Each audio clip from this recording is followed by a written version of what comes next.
दोस्तों, भारत के दो दोस्त, एक नया नया दोस्त अमेरिका और एक बहुत पुराना दोस्त रशिया।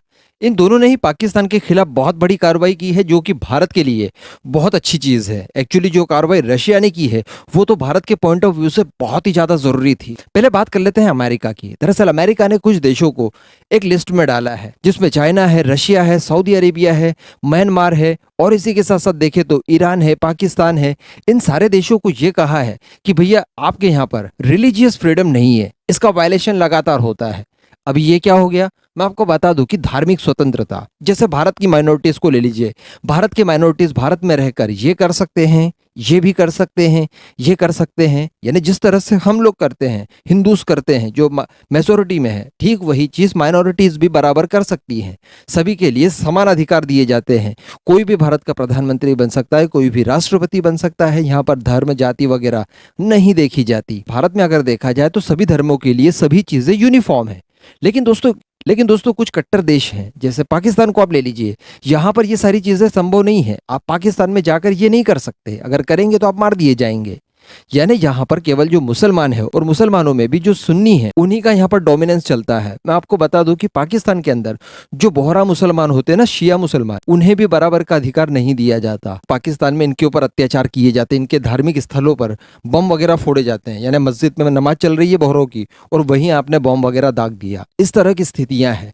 तो ऐसी परिस्थिति में अमेरिका के विदेश मंत्रालय ने इन सभी देशों को रेड फ्लैग किया है, यानी एक तरह से इनके ऊपर चिंता जाहिर की है और ये कहा है कि आपके यहाँ ये सारी चीजें होती है। चाइना में भी आप देखें तो शिनजियांग में जो हो रहा है उइगर्स पर, वो सबके सामने है। इस तरह की चीजें लगभग सारे कट्टर देशों में होती है।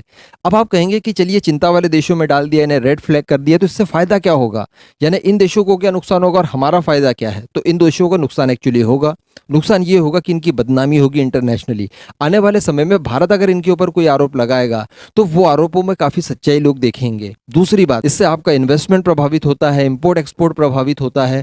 बाकी दो देशों के बीच में बायलैटरल रिलेशनशिप है, वो भी कहीं ना कहीं इससे प्रभावित होते हैं। तो कुल मिलाकर ये नुकसानदायक चीज है। अब बात कर लेते हैं कि रशिया ने किस तरह की स्ट्राइक की है पाकिस्तान के ऊपर, और ये भारत के पॉइंट ऑफ व्यू से इतनी ज्यादा जरूरी क्यों है।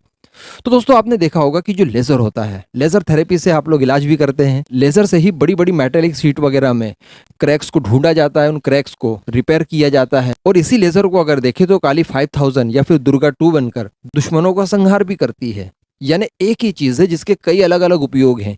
कुछ अच्छे उपयोग हैं तो कुछ बुरे उपयोग हैं, समझ रहे ना आप। यानी डुअल या फिर मल्टीपल यूजेस टेक्नोलॉजीज इन्हें कहते हैं। लेजर की तरह ही कई सारी ऐसी चीजें होती है, कई सारी ऐसी टेक्नोलॉजी इक्विपमेंट्स होते हैं जिनका इस्तेमाल आप दो तरीके से कर सकते हैं, एक रिसर्च के लिए तो दूसरा परमाणु बम बनाने के लिए। तो ऐसी ही कुछ चीजें पाकिस्तान को अपना परमाणु कार्यक्रम और आगे बढ़ाने के लिए चाहिए थे। अब पाकिस्तान को डायरेक्टली इस तरह की टेक्नोलॉजीज कोई नहीं देता, इसलिए पाकिस्तान की आईएसआई ने इसके लिए कई सारे प्लान बना रखे हैं, जिसके तहत पाकिस्तान के बिजनेसमैन को टारगेट किया जाता है। उन बिजनेसमैन से इस तरह की इक्विपमेंट वगैरह या जो भी टेक्नोलॉजी न्यूक्लियर कार्यक्रम को आगे बढ़ाने में जरूरत पड़ती है, उनको रिसर्च के नाम पर दूसरे देशों से खरीदा जाता है और उन्हें पाकिस्तान लाकर फिर न्यूक्लियर कार्यक्रम में इस्तेमाल किया जाता है। तो रशिया को भी इस तरह से टारगेट ये लोग कर रहे थे। रशिया से भी कई सारी डुअल यूज टेक्नोलॉजीज को ये लोग खरीदने जा रहे थे। तो ऐसी परिस्थिति में रशिया को उनके ऊपर डाउट हुआ और रशिया ने यहाँ पर पाकिस्तान के इस तरह के बिजनेसमैन जो कि ऐसी डुअल टेक्नोलॉजी वाली चीजें खरीद रहे थे, उन्हें कर दिया है बैन।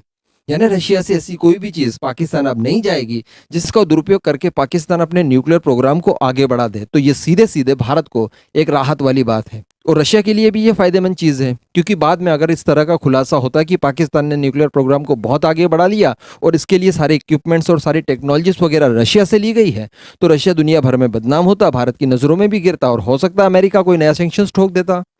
तो ऐसी परिस्थिति में ये रशिया के पॉइंट ऑफ व्यू से भी सही चीज थी।